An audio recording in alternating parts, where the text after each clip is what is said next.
We are back for episode 19. Holy cow. This has been almost a full 4 weeks of Monday through Friday. It's still crazy to me. I know you're tired of hearing it, but it's pretty exciting. So anyway, episode 19 of Simply Carifying, and this one is the roommate stage. Bum, bum, bum. This one is something that I've talked to several people about here lately, and so I feel like it's a good thing to just kind of speak on. Why not? If you have not gone through this yourself in your relationship, I'm sure that you know of someone who is or has, because it is a relatively normal thing, especially when people get really comfortable in their relationships and everything just kind of shifts to kind of like an emotional autopilot, if you will, where everything's just kind of like a smooth sailing system, even though half the party is like dying inside, screaming, just like not wanting it, right? So when you get into a relationship or you get into a marriage, you're not signing up to be someone's co-manager of a household, okay? You're not really signing up. I'm not going to say never, because I've watched a hell of a lot of 90 Day, and let's face it, some of those people, they want the cards. Other people, it's love, but let's be real, okay? Let's be real. So, what happens to take a happy couple from living together, working together, wanting each other, desiring each other, wanting to be, there for each other and everything else, working so well, meshing so well together? How do you go from that to like walking past somebody in the hallway and not even like nothing? You could just walk by, not say a word, like you're walking in at work or something, like, hey Bob, or less. Like, people actually live like this at home, where one or both parties go to work, come home, and they're just so engrossed in this normalcy of, I'm going to do this, he's going to do that, she's going to do this, I'm going to do that, all this stuff. And it's like, it seems like it's an okay time because nobody's screaming, nobody's yelling, right? Nobody's dying. So it's like, if it works, it works, The shitty part about it is a lot of times, for at least one of the people, it doesn't work. They just get there because they're fucking tired of saying the same things, repeating themselves, feeling like the only person who gives a fuck about a lot of things going on in the relationship, whether it be small chores or having to deal with shit with the kids. Like, if there is one default person in the relationship who's, if you have kids, then this person is in charge of, they make all the appointments, they go to every school thing, they have to organize and orchestrate everything, parties, trips, everything. Like, and then connect that to the house, where you worry about all the chores, you worry about all the bills and everything else. And then it even goes as, if they do work as well, like that's a lot of fucking baggage to be responsible for one person, right? And people do that. I get that. But when you're married or you're in a relationship, part of the beauty of that is there's two of you. Two of you essentially means that if you're feeling empty, the other person can help fill you up. If you're feeling fucking drained and noodle-armed and you cannot carry all this shit today, well, someone's there to fucking spot you or to pick it up all together. Like, that's the beauty of this teamwork, togetherness, two-person situation, And when you start with that and then you lose that along the way, be it because of just, we'll actually go to this. Okay, here we go. The roommate stage, often called roommate syndrome, is an incredibly common phase where couples shift from romantic partners to logistical co-managers of a household. It is rarely the result of a single event, instead a slow, quiet drift into just existing together.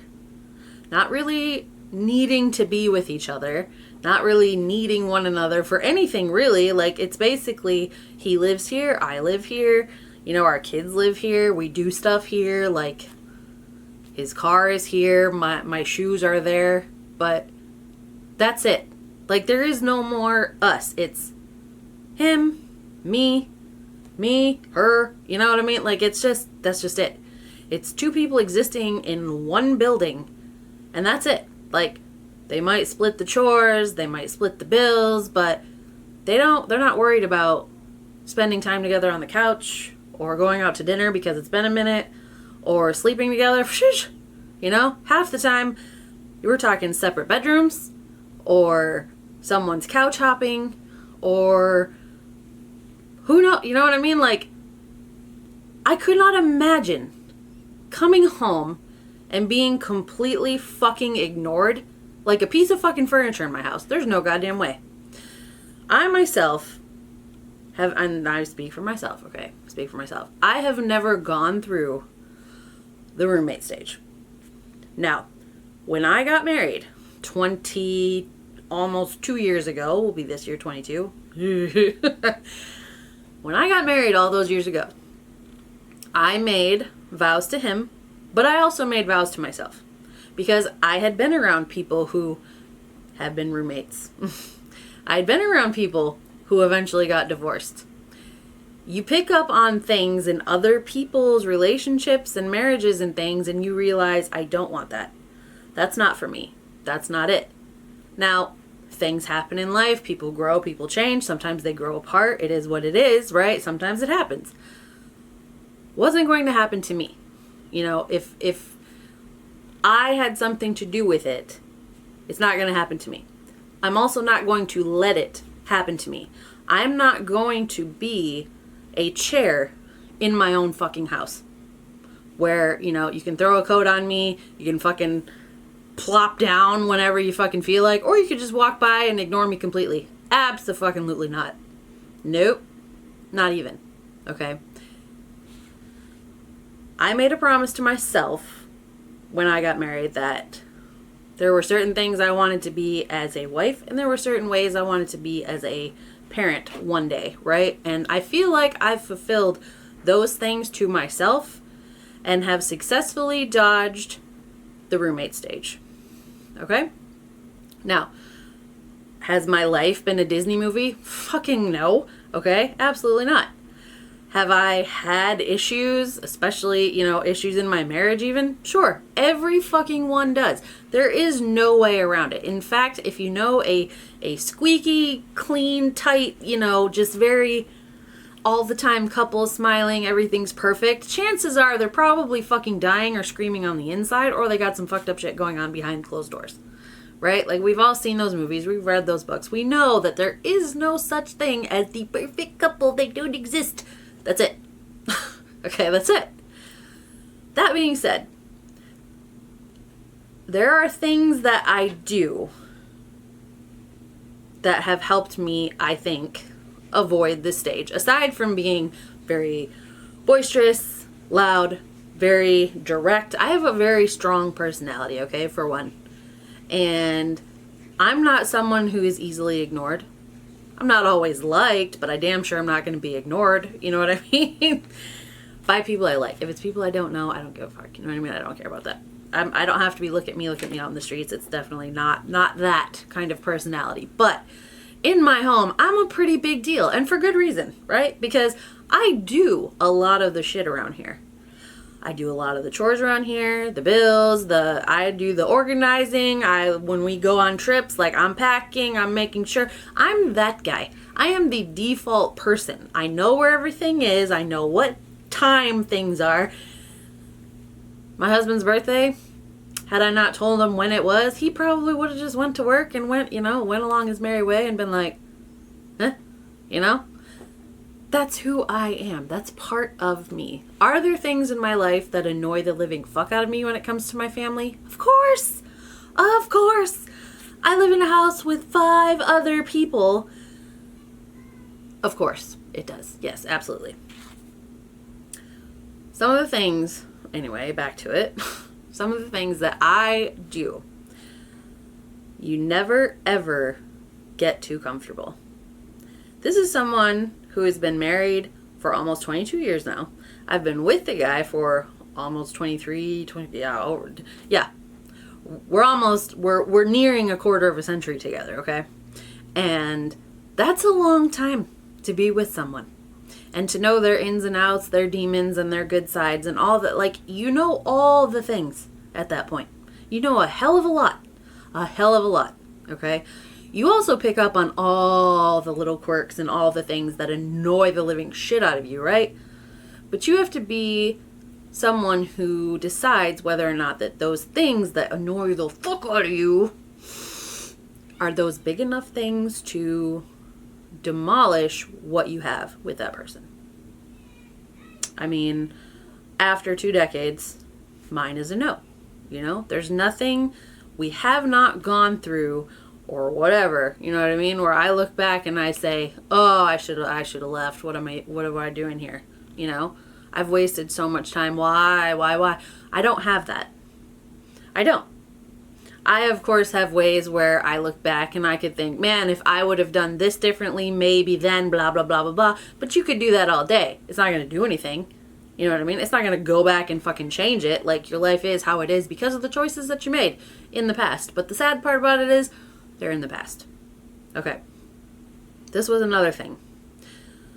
I was not going to have the same fucking argument again and again and again.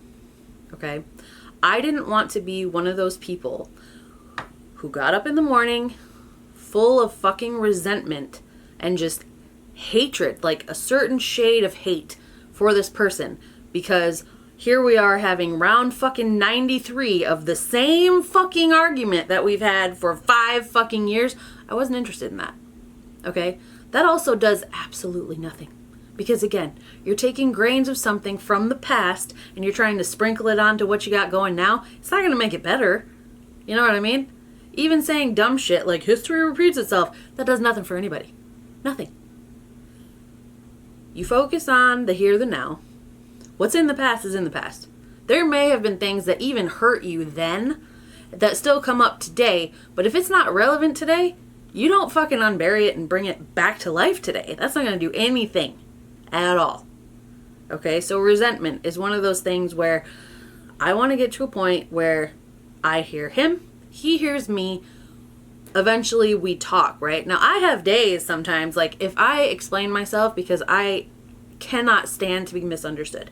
That is one of my biggest fucking things, okay? Because here we are. I've been a mom for 20 years. I've been a wife for 22 years. Like, if you all don't know me by now, then you deserve silent treatment or whatever, right? And that's a lot of what I will do is I will just check out sometimes and just kind of shut down. Normally I'm very bubbly, very loud, very, you know, I've got personality and stuff. I keep this house alive. I'm everyone's fucking cheerleader. I'm their go-getter. I'm their, you know, their support, their comfort, their care, their everything. When that stops, shit gets real around here. They tiptoe around me like I'm a fucking mental patient ready to crack, and they don't even know what could set me off. And nobody likes that. Nobody likes that. Thankfully, I maybe have those instances maybe once a year. Maybe. And if I do, I'll be like that for a day, 2, 3, whatever it takes. Because I'm riled up at first, but I'm not going to have the conversations I need to have when I'm like at the top of my fucking rage meter. Because that doesn't help anybody either. You know, so I need to shut myself down because I'm at a point now, I'm at an age now where it's like, if I don't have anything nice to say, if I don't have anything productive right now in this time, then I'm just going to be quiet. I don't want to hear anything. I don't want to say anything. I just am going to just exist. And that's it. Personality, you know, loud, crazy, we're just turning everything the fuck down. Because I just need it to be off. I just need to be off. And by the time everyone starts feeling, you know, uncomfortable enough to where it's like they kind of realize things, you know, maybe some of the stuff I was saying was, you know, had a point, or maybe it's time that they actually listen, or whatever the case. Okay, this is my kids, my husband, doesn't matter, even friends. Okay, it doesn't matter, family, it doesn't matter. It's just, if I don't want to build resentment either. Now, in my younger years, in my younger married years, I had to be the one that was right all the time. I had to be the winner. I had to have the last word, all of this stuff, okay? And that ended up hurting a lot more, causing me a lot more stress, a lot more pain, and I was doing it to myself. When I reached a point where it's like, okay, so I can tell someone something. If they don't get it, I can show someone something. And if they still don't get it, then I'm just done. Like, I'm done reaching. I'm done trying right now. I'm just gonna fucking step back and just exist. And let me tell you that if only I would have done that years and years and years and years ago, oh, so much headaches I would have saved. So many headaches I would have saved for myself. So, yeah. Another part is, so the never get too comfortable. Sorry, I'm hop, skipping, jumping as I do. The not getting too comfortable. I, even 22 years later, almost 23, whatever the fuck, many, many years later, if I'm going into the bathroom, I don't leave that shit open for like, this is our powwow time. Absolutely not. If I'm going in there to do whatever I need to fucking do, I'm doing it by myself. Now, when I pee, that takes like 6.5 seconds, if that, right? So no problem there. But if I'm in there for longer than that, I don't need to have a potty pal, okay? I damn sure I'm not going to argue from there. And we don't need to be talking at all. Like, this is my me time. How about that? So when people, even friends, find out about that, they think that's really weird. Oh, well, you don't have, that kind of open relationship, blah, blah, blah. I do, but me shitting has nothing to do with my marriage, right? Like, everyone does it. I get that. Doesn't mean I need a fucking audience. If I did, I'd just go to Target. You know what I mean? Like, and I'm not doing that. So it's just like, there are things that I choose. There are like doors that I like to keep somewhat closed. Okay? Bathroom door is one of those. Another part is you never stop trying. There are some people who get really, really, really comfortable because now they've landed the person, they've got them, they've been married for X amount of time, they got through the honeymoon phase, they've gone through a couple fights and whatever, so they're just golden. They don't have to show up and try anymore. Wrong. Absolutely wrong. Wrong. So, I do the things that I do for myself, for my marriage, and for my family, okay? But, like, there are things, like crazy things, that I do because it's just how I'm wired, whether it just wasn't done a certain way as a kid or in different relationships that I've seen. Like, okay, one, I will never trash my husband in front of someone else. Okay, I'm not going to demolish his character and everything to make me feel good or look good or be funny or whatever, especially when he's there, right? I've seen that so many times where people are like, oh yeah, it's a joke. Now I'll cut up and be funny and I will, like, we'll rag on each other like that. But like, some people hit and they hit hard and deep and they mean what they do. And sometimes they do that in front of people because it kind of gives them like an excuse to do that. And then they can play it off as a joke and stuff like that. But that stays with that other person and just kind of gets put in a box up here and can lead to definite resentment and stuff like that. So he doesn't do that to me. I don't do that to him. That's just kind of like a mutual respect. Respect is a big one. I'm not going to assume that because I've had my husband for 2 decades that he's just mine forever. Like, he is mine forever, okay?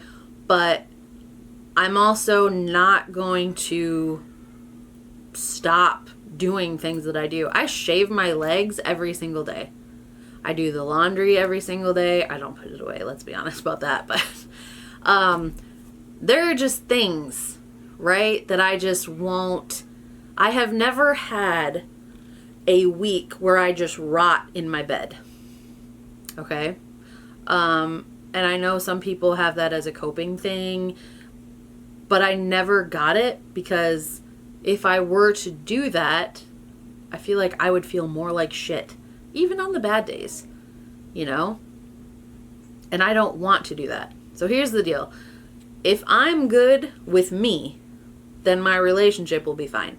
If I'm not good with me, then my whole house is going to suffer. Not just my relationship, but my whole house. Okay? If I'm off, everything's off. So I have to make a choice, even on the hard days, because I do have some hard days. But I have to make a choice. Am I going to get up today and lean to the heavy, you know, where everything annoys me, where everyone pisses me off, where everything is just, ugh? Or am I going to find the good in the day? You know, I can still be annoyed. Both things can be true at the same time. But I'm still everyone's fucking cheerleader. I will still call him in the middle of the day, as I do every day. How you doing? How's your day going? Because it's little things like that, just little consistencies like that, that we have put into our relationship that make it as strong as what it is. Okay? We had things very not normal from the get-go. So we got engaged in high school. We got married right after high school. Then he went to boot camp. And then the next year, like, we moved 1,000 miles away from family, friends, all that stuff. We had, you know, gotten pregnant with our first child. And then 2 weeks before she was born, he did his first thing in Iraq for 8 months. He came home, met her, you know, when she's 7, 8 months, whatever it was. And then 7 months later, he goes back again for round 2. So, like, we've had to overcome things early on that a lot of normal people don't have to do. So I feel like some of that rockiness, that definite, like, punch to the throat that we had as a young couple, I think a lot of our things got sorted out early on, kind of by force, not really by choice, but, you know, it is what it is. So a lot of things now, it's like, I understand that people get frustrated when they have to do chores and things like that.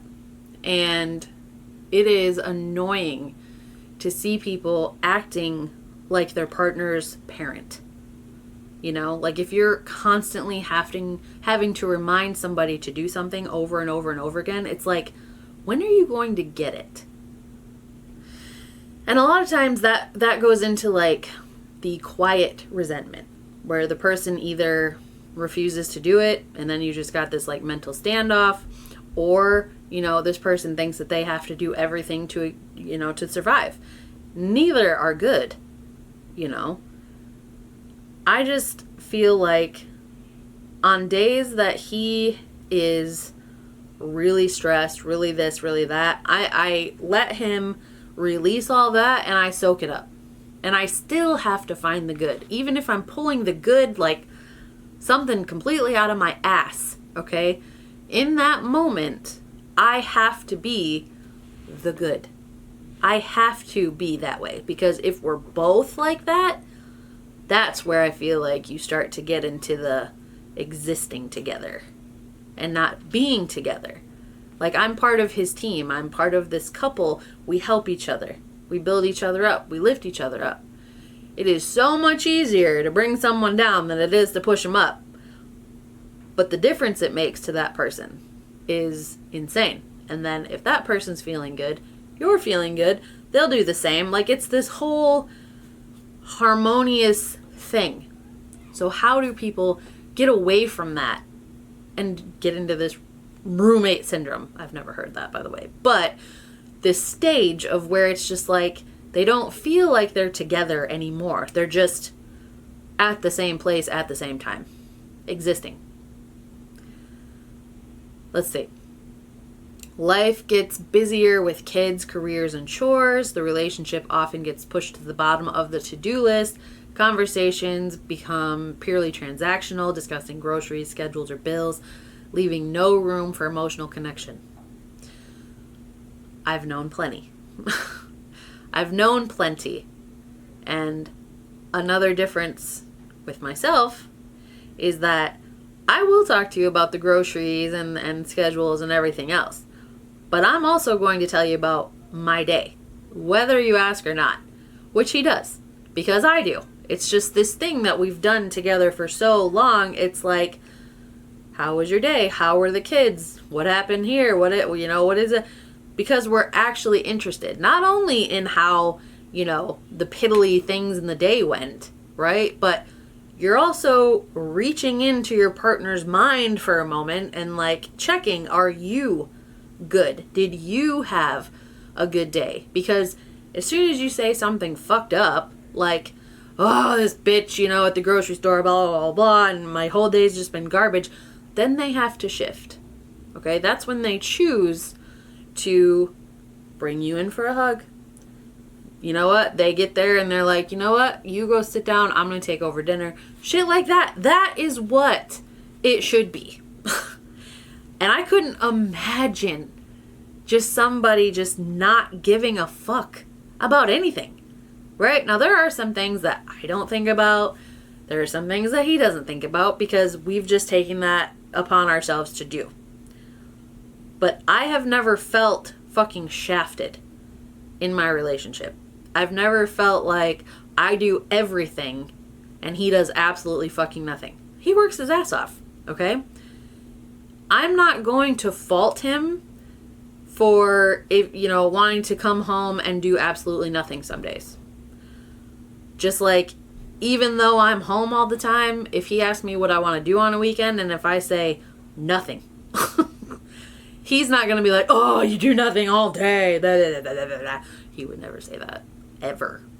So, I don't get, like, it's hurtful. Like, it hurts to think about, especially people I care about, going through stuff like this. Let's see. The trap of comfort and routine. Stability is great, but over-relying on it can kill novelty and desire. When every day feels like a repeat of the last, familiarity can breed a specific kind of boredom that feels more like a friendship than a romance. Absolutely. For sure. Another point, you never stop dating. Ever. You never stop dating. Even if you've been together for 20 years, 30 years, you still have to let that person know that they are a priority in your life, just like they need to do the same thing for you. Because as soon as they just assume you're going to be there, putting up with all their bullshit because you have been for this amount of time, so why do I need to change? Because things have been going great, like we've existed together and it's just whatever peachy fine. One day, one of you is going to get so fucking fed up that you're going to leave, and it's only then when that person who was so comfortable, right? So complacent and just fine all the time with how things were, that's when they're going to realize they fucked up and they had a great thing and now it's gone. Like, there's a reason there's a saying, you don't know what you have until it's gone, and it's very, very real, okay?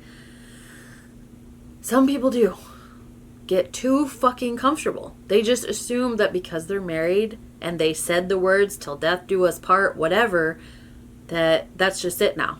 Like, I've courted them, we've dated, we got to know each other, we had the giggles, we had the kisses and the snuggles, and now we have a couple kids, and like, okay, I'm good now. Yeah, I can just exist. No, nobody should just be like that. A lot of people are, but it shouldn't be like that. Okay. Let's see what else. Mutual emotional withdrawal. To avoid conflict or handle stress, partners may start leaning on themselves rather than each other.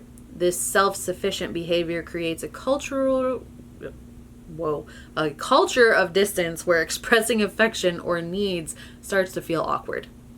As in an example. So you're wanting your partner to do the laundry because you're getting ready to go to work, right? You've already done it several days in a row, and it's just like this understanding that, it's your laundry too, so help me out, do your part, and let's do this. So this person goes to work, they come home, and nothing's been done. Even though this person's been there all day long. By themselves, not even with kids. Kids are in school, everything else. So like you have this ability, you have this gift of time, and you could definitely help out. Not even help me out. That's another thing I stopped. Like, I will correct people. Oh, he doesn't help with the laundry. Help who? Help who? You know what I mean? It's not my laundry. It's not just mine, you know? They're not my dishes. It's not all my trash. It's the laundry, the dishes, the trash, you know what I mean? Like, it encompasses everybody. So somebody has to do it. The end. Okay? So anyway, person gets home, notices the laundry hasn't been done. They have three choices. Okay, three choices. One, you go pop off and you start yelling about, why the fuck didn't you do the laundry? I told you to. I've been at work all day. You've been here all day. Like, what the fuck? Okay, you go that way. Or you just walk by it and ignore it and hope that this person will get their head out of their fucking ass and do it themselves eventually. Or you do, like this says, and lean on yourself and be like, okay, well, this shit's not gonna get done unless it's me that's fucking doing it. So you start doing the laundry and you're fucking angry. Right? Because you don't understand. You have to get up after days of doing this shit. You have to go to work while this other person sits at home. And what? You have to come home from work and get right back to work? Like, why do you not mean that much to that other person?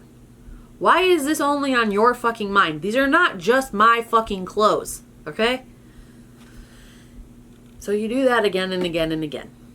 And you realize that you can exist and survive without this partner. And I say that with the biggest fucking air quotes, right? Because there's nothing partner-like anymore. Like, it's just another person in your house. That's just it. So, yeah. Exhaustion is another one I know. I know a lot of people, especially if they work different shifts or whatever, like, it's just a conflict. But everything good takes work. And a relationship, a marriage, that's not anything that's excluded from that at all. Okay? Anything worth having, worth doing, worth, keeping in your life is going to be work. Whether that's relationships with someone you love, family, friends, it doesn't matter. If there's more than one person involved, right? Then both of those people have to be accountable and both of those people have to show up. That's just it. There's no excuse, I mean, if one is in a coma and physically incapable of, doing things, okay, well, that's your past then. But other than that, like, you have to realize you're part of something. And if you don't want to be a part of something, this person doesn't need you to survive. Okay, and that's a hard thing that some people find out in a very shitty way. They don't need you. They want you. Okay? They don't want to take the place of your mother. They don't want to feel like you're another bitch-ass employee they have to manage all the time. They want someone where if they have a shitty day, they can come and lean into you. They want someone who can just not even say a word, wrap your arms around them, and just take all of that negative shit from the day and just demolish it, okay? They want someone to pick up on cues, to know them. Like, that's it. They will know exactly if you're frustrated, if you're happy, if you're irritated, like, and play off of that the right way. To do that kind of thing both ways takes work, takes showing up, and it's absolutely no excuses. And the shitty part is if you have talked somebody to death and reminded them and everything else, and you told them that, hey, I'm not interested in being a roommate, and they still don't take you seriously, fucking show them what you mean then. Show them what you mean. Give them a fucking example. Let them get a taste of what it would be like if you weren't their constant comfort blanket. Because sometimes that's the only way, to rug pull them right out on their face. It's hard and nobody should have to do that. Sometimes it has to be done, and it's a sad situation, but the roommate stage is a shitty spot to be. So that's all the time we have. I'm sure that we will pick back up on this eventually, but just saying, don't be too comfortable. Never stop showing up for your person, and anything worth anything is going to take a lot of work. So you kind of sealed that contract when you said I do and everything else. And if it's just a girlfriend-boyfriend situation, well, you have the choice of you either want to keep going this way in a more permanent setting, or you realize that, hey, if somebody's not doing something for you, there's more than likely somebody out there else who will. So sometimes you need to throw that out there, and then they take it seriously. I don't know. So if you're dealing with this, I am so very, very sorry. If you need anything as far as like, I mean, you can definitely comment or message and we can get together some kind of way, because this is something that I see way too much. And because it's something that I've been able to avoid completely, like everything that I do, I really believe in. And when I see people, especially people I care about, getting stuck or entangled in this particular situation, it really does, it sucks, you know? So key value is, if you've been doing the same thing and you're not getting the results, nothing ever changes if nothing ever changes. Okay? So if you've done the nagging and the talking and the threatening and everything else, and that other person is still so comfortable, you need to turn it up a notch. Like, make it a reality, because it's not fair to you, and it's not fair, it's not fair for you to have to be drug behind somebody else in life. It's not okay for you to just lie down and be a doormat and, you know, be expected to carry the weight of every motherfucking thing. That's just not right. Okay? They wouldn't like that, which is why they're not like that. So it's a team situation. So anyway, we're going to wrap it up. So thank you for tuning in. Be sure to like and follow all that good junk, and we will see you next time. And I hope you have a great day.